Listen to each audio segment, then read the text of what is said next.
एकटीच मनात हसती असार ध्यानात आल्यावर तिला आठवण यायची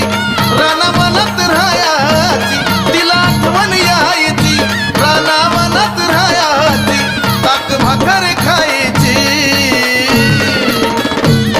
अग नजर लागली खंडोबाला बानुबाईची